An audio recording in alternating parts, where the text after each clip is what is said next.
जाना तनी कि हम यहाँ कुछ बोलनी कि विवाद भई।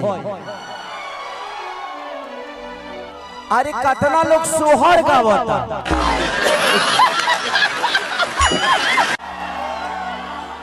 अरे भाई हमार तो कल दोसरे के द्वार पर सोहर गए, तहरा घरे सोहर भैया होई।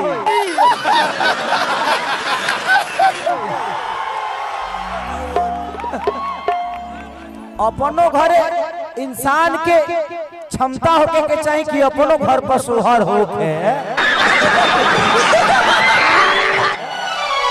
खाली दोसरे के घरे सोहर होई।